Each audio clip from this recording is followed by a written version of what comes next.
என்னப்பா இவ்வளோ அவசரமாக ஓடி வந்துக்கிட்டு இருக்க, என்ன ரத்தமாக வருது அப்படின்னு டாக்டர் கேட்டார்.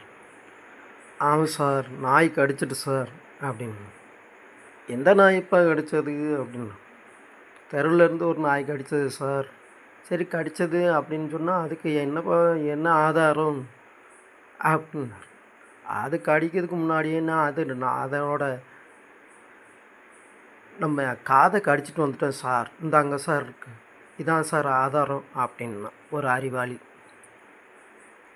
சார், எங்கள் அப்பாவோட ரொம்ப தர்ம சங்கடமாக போச்சு அப்படின்னு இன்னொருத்தன் சொன்னான். என்னப்பா தர்ம சங்கடமாக போச்சு உங்கள் அப்பாவால் அப்படின்னு கேட்டார் ஒரு ஆள். எங்கள் அப்பா தஞ்சாவூரில், கோயம்புத்தூரில், மதுரையில் ஒரு பொண்ணு பார்த்துக்கிட்டு இருக்கார் சார். என்ன சார் இது அப்படின்னு.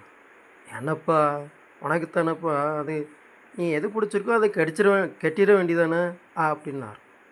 அட போங்க சார், அவருக்கு தான் சார் பார்த்துக்கிட்டு இருக்காரு பொண்ணு, எனக்கு இல்லை சாருன்னா.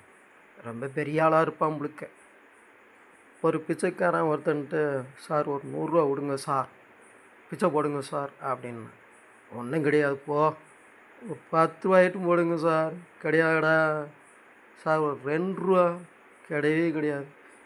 ஒரு 50 காசாட்டும் போடுங்க சார். இல்லவே இல்லை, ஓடிடுங்கிட்டுனார். சார், நீங்கள் தான் சார் எங்கள் சங்கத்துக்கு தலைவர் அப்படின்னா. என்னடா சங்கம் வச்சுருக்கிய அப்படின்னார்.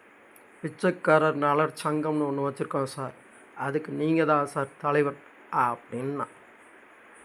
அதுப்போ அடுத்த தெருவில் பார்த்தோன்னா ஒரு கணவன் கத்திக்கிட்டே கிடந்தான்.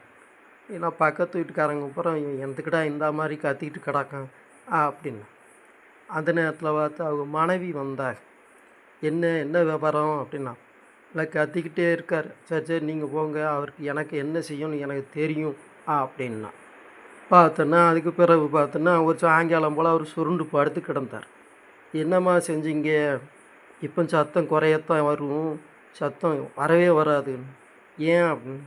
2 நேரத்து சாப்பாடை கட் பண்ணி போட்டிருக்கேன், பெசாட்டி சுருண்டு படுத்துக்கிடுவார் அப்படின்னா.